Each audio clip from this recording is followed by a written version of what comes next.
A história do sal comum, cloreto de sódio, é paralela à história da civilização humana. O sal é tão valorizado, tão necessário e importante, que foi um ator de grande relevo não só no comércio global, como em sanções e monopólios econômicos, em guerras, no crescimento das cidades, nos sistemas de controle social e político, nos avanços industriais e na migração de populações. Sal é barato, produzimos e usamos enormes quantidades dele. No entanto, durante quase toda a história registrada e provavelmente durante séculos antes que ela fosse conhecida, foi uma mercadoria preciosa e com frequência muito cara. Uma pessoa comum, no início do século XIX, teria grande dificuldade em acreditar no que hoje fazemos, jogá-lo nas estradas aos montes para eliminar o gelo. Atualmente, como dispomos de produtos químicos mais novos, como por exemplo substâncias refrigerantes, para a preservação dos alimentos, as moléculas das especiarias já não são caras como outrora. Outros produtos químicos, pesticidas e fertilizantes aumentaram a produtividade agrícola e, portanto, a oferta de moléculas como a glicose, celulose, nicotina, cafeína e ácido oleico. Entre todos os compostos, porém, provavelmente foi o sal que teve a produção mais aumentada e o preço mais drasticamente reduzido. Ao longo de toda a história, o homem coletou ou produziu o sal. Os três principais métodos de produzi-lo, evaporação da água do mar, fervura da água salgada de fontes e mineração de salgema, foram utilizados na antiguidade e continuam em uso atualmente. A evaporação da água do mar pelo sol era e continua sendo o método mais comum de produção em regiões litorâneas tropicais. O processo é lento, mas barato. Originalmente, jogava-se água do mar sobre carvões em brasa e raspava-se o sal quando o fogo se extinguia. Quantidades maiores podiam ser colhidas das bordas de poços rochosos litorâneos. Não seria preciso muita imaginação para perceber que a construção de lagos rasos ou panelas em áreas que a maré alta inundava forneceria quantidades muito maiores de sal. Embora a água do mar seja constituída em 3,5% de sais dissolvidos, somente cerca de 2/3 deles são cloreto de sódio. O resto é uma mistura de cloreto de magnésio e cloreto de cálcio. A evaporação da água do mar é mais eficiente em climas quentes e secos, mas nascentes de água salgada, fontes subterrâneas e soluções altamente concentradas de sal fornecem também sal abundante em qualquer clima, desde que haja madeira para fazer o fogo necessário na evaporação de água das soluções por ebulição. A demanda de madeira para a produção de sal contribuiu para desflorestar partes da Europa. A fabricação e a mineração do sal foram importantes em muitos lugares da Europa durante toda a Idade Média. Ele tinha tanto valor que era chamado de ouro branco. Veneza, centro do comércio de especiarias durante séculos, começou com uma comunidade que vivia da extração de sal de fontes salgadas nas lagunas pantanosas da região. Nomes de rios, vilas e cidades na Europa: Salzburgo, Halle, Hallstatt, Heilin, La Solle, Mosela, celebram seus vínculos com a mineração ou a produção de sal, pois a palavra grega que o designa é hals e latina é sal. Tuz, nome turco para sal, aparece em Tuzla, vila na região produtora de sal da Bósnia-Herzegovina, bem como em comunidades litorâneas da Turquia que têm esse nome ou outros semelhantes. Hoje, por causa do turismo, o sal ainda é uma fonte de riqueza para algumas dessas cidades antigas. Em Salzburgo, na Áustria, as minas são uma grande atração turística. O mesmo ocorre perto de Cracóvia, na Polônia, onde, nas enormes cavernas escavadas para a remoção do sal, um salão de baile, uma capela com altar e estátuas religiosas esculpidas no sal, além de um lago subterrâneo, encantam milhares de visitantes. O maior salar, ou salina do mundo, é chamado de Salar de Uyuni, na Bolívia. No local, os turistas podem se hospedar num hotel inteiramente feito de sal. Registros de civilizações antigas atestam que o sal foi artigo de comércio desde os tempos mais remotos. Os egípcios antigos trocavam mercadorias por sal, ingrediente essencial no processo de mumificação. O historiador grego Heródoto relatou a visita que fez a uma mina de sal no deserto da Líbia em 425 a.C. O sal da grande planície salgada de Danakil, na Etiópia, era vendido aos romanos e aos árabes e exportado até para um país tão distante quanto a Índia. Os romanos implantaram uma grande usina de sal litorâneo em Ostia, situado na época na foz do rio Tibre. E por volta de 600 a.C., construíram uma estrada, a Via Salária, para transportar sal do litoral para Roma.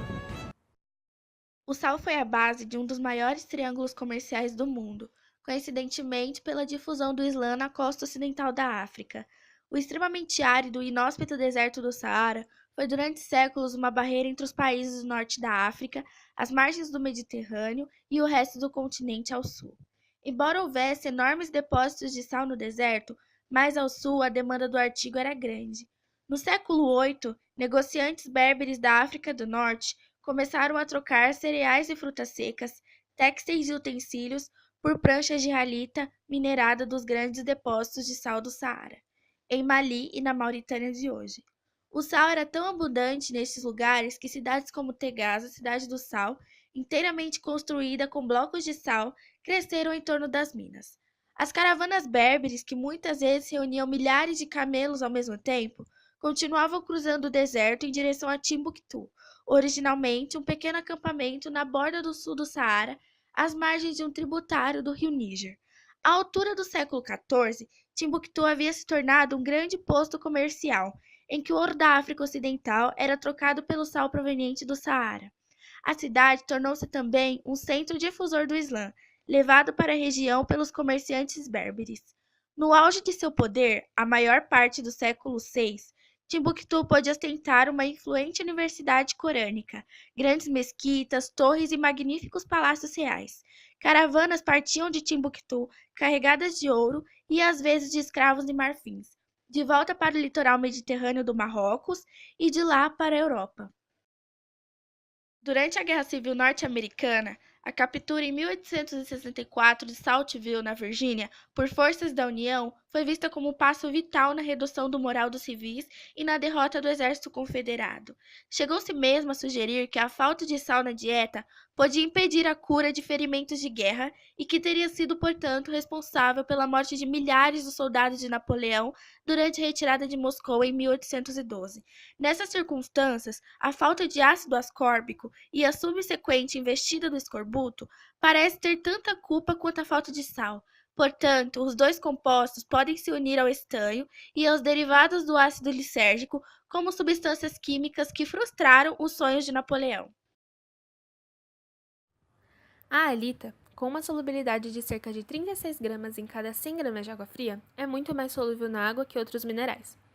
Como se considera que a vida se desenvolveu nos oceanos e como o sal é essencial à vida? Sem essa solubilidade, a vida como a conhecemos não existiria. O químico Arrhenius ele foi o primeiro a propor em 1887 a ideia de íons com cargas opostas como explicação para a estrutura e as propriedades do sal e suas soluções. Durante mais de um século, os cientistas haviam sido confundidos por uma propriedade particular do sal, a sua capacidade de conduzir correntes elétricas. A água da chuva não manifesta nenhuma condutividade elétrica, mas soluções salinas e de outros sais são excelentes condutores. A teoria de Arrhenius explicou essa condutividade.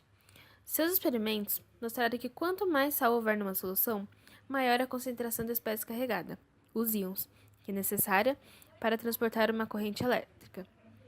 O conceito de íons, tal como proposto por Arrhenius, explicou também por que os ácidos, embora suas estruturas sejam aparentemente diferentes, têm propriedades semelhantes. Na água, todos os ácidos produzem íons de hidrogênio, que são responsáveis pelo gosto azedo e pela reatividade química das soluções ácidas. Embora suas ideias não fossem aceitas por muitos químicos conservadores da época, Arrhenius deu mostra de perseverança e diplomacia defendendo com determinação a validade do modelo iônico. Essa solubilidade do cloreto de sódio que fez do sal, ao atrair moléculas de água, um conservante tão bom. O sal preserva carne vermelha e peixe porque remove a água dos tecidos.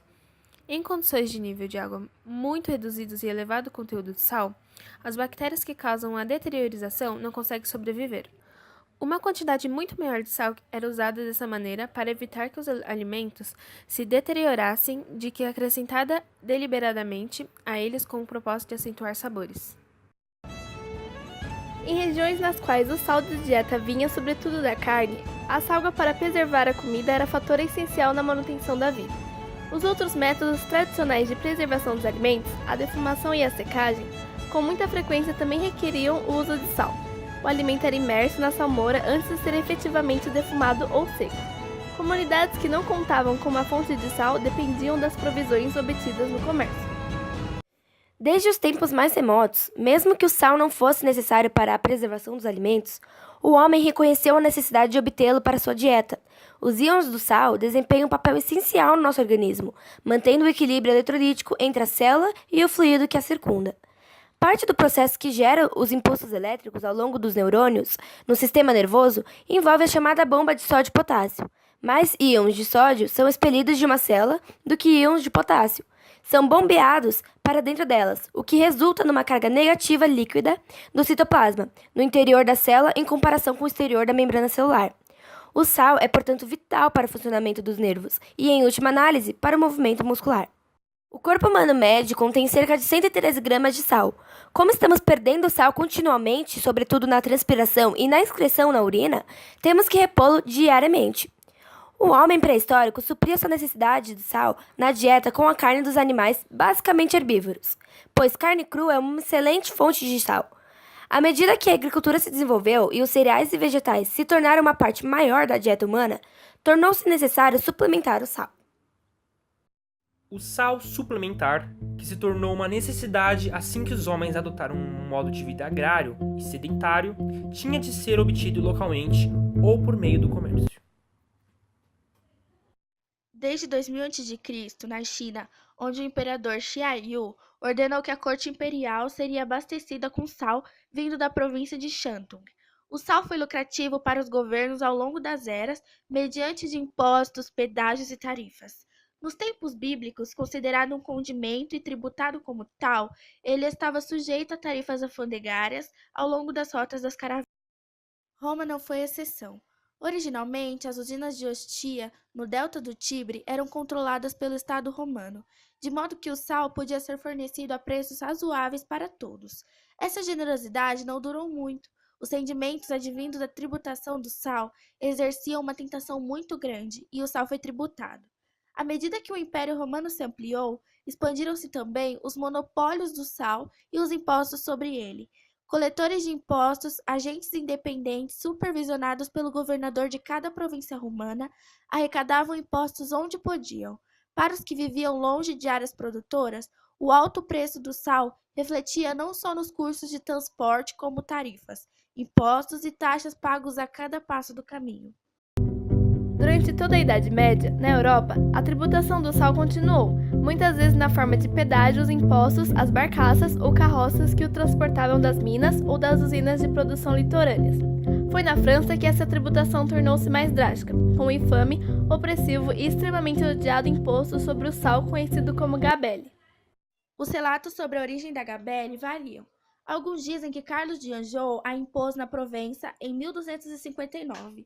Outros que ela começou como um imposto geral aplicado a mercadorias como trigo, vinho e sal do final do século XIII, para ajudar a manter um exército permanente.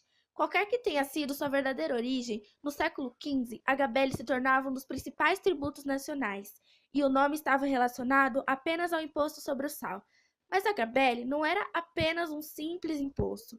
Ela implicava também a exigência de que todo homem, mulher e criança de mais de 8 anos comprassem certa quantidade de sal semanal a um preço fixado pelo rei. Não só o imposto sobre o sal podia ser ele próprio elevado, como a ração obrigatória podia ser aumentada segundo os caprichos do monarca. O que fora concebido como um imposto uniforme para toda a população, logo passou a ser um meio de extorquir mais dinheiro em algumas regiões da França do que em outras. Tentativas de contrabandear sal eram frequentes, apesar das penas severas previstas para os contrabandistas descobertos. Uma punição comum nesses casos era a condenação às galés. Os camponeses e habitantes pobres das cidades eram os mais afetados por esse imposto drástico e injustamente aplicado. O tributo foi abolido em 1790, no auge da Revolução Francesa, e mais de 30 coletores do imposto foram executados. Mas a abolição não durou.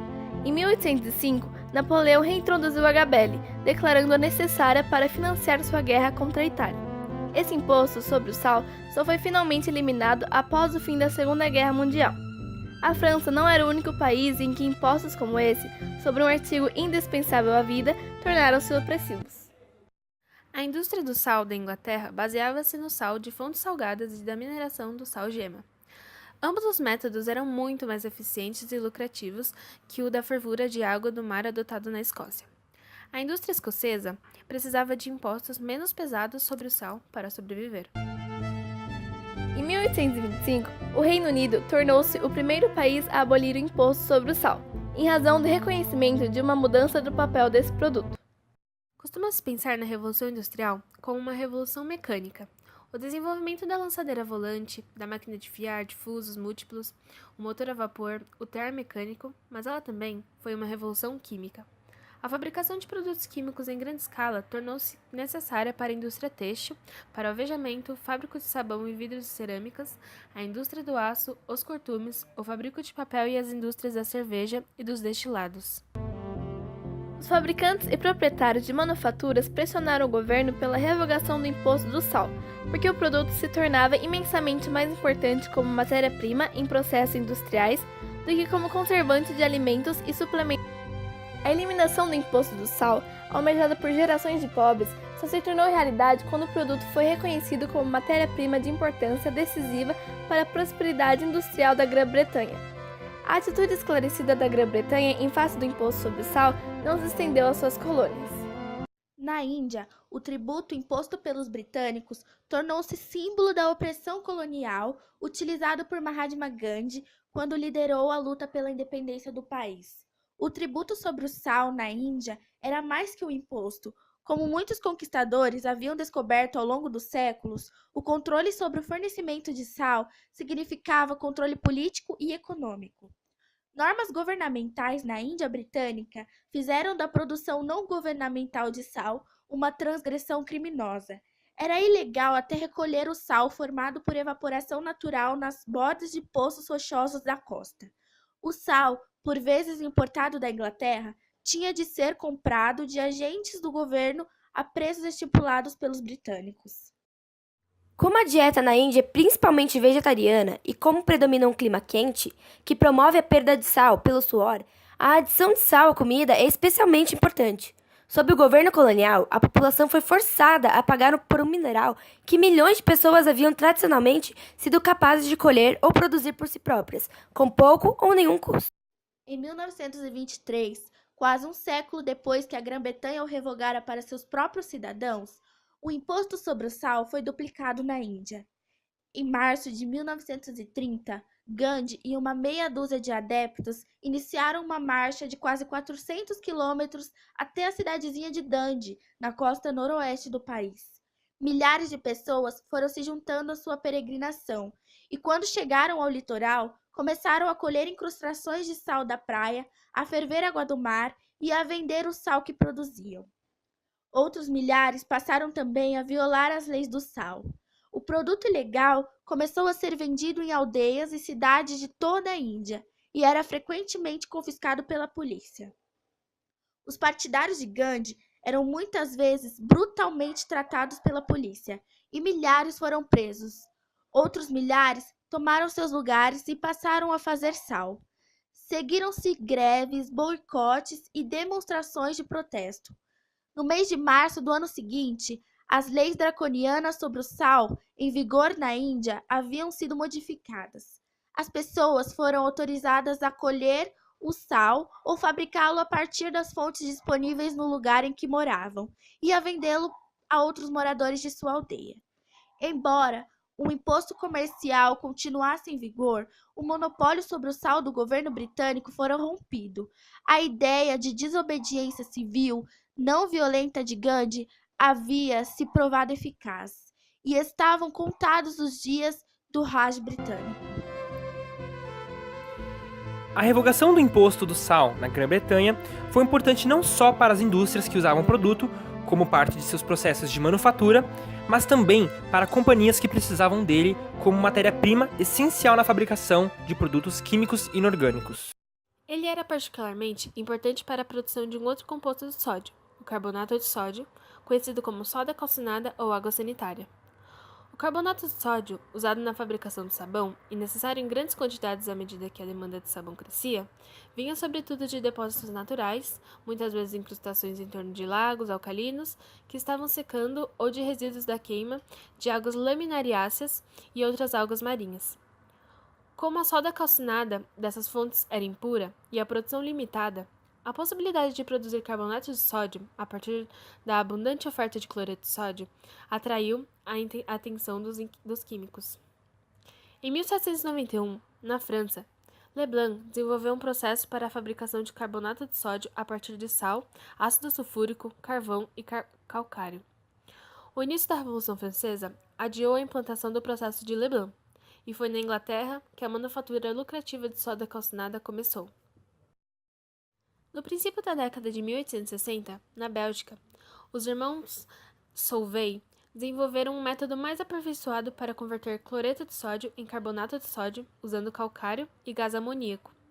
Os passos fundamentais eram a formação de um precipitado de bicarbonato de sódio a partir de uma solução concentrada da água salgada infundida com gás de amoníaco e dióxido de carbono, e, em seguida, a produção de carbonato de sódio pelo aquecimento de bicarbonato de sódio. Industrialmente, a soda cáustica, ou hidróxido de sódio, é feita passando-se uma corrente elétrica por uma solução de cloreto de sódio, processo conhecido como eletrólise. De contos de fadas a parábolas bíblicas, de mitos populares suecos a lendas dos índios norte-americanos, diferentes sociedades do mundo nos contam histórias sobre o sal.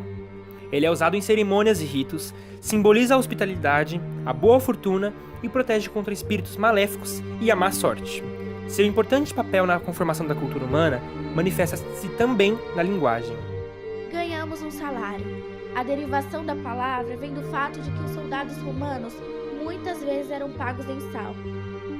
A suprema ironia na história do sal é que, apesar de todas as guerras que se fizeram por sua causa, das batalhas e dos protestos contra sua tributação, das migrações à sua procura e do desespero de milhares de pessoas presas por contrabandeá-lo, a necessidade dele para a preservação dos alimentos havia se reduzido substancialmente. Esse composto que ao longo de toda a história foi glorificado, reverenciado, desejado e disputado, às vezes mais valorizado que o ouro, hoje é não só barato e facilmente adquirível, como considerado banal.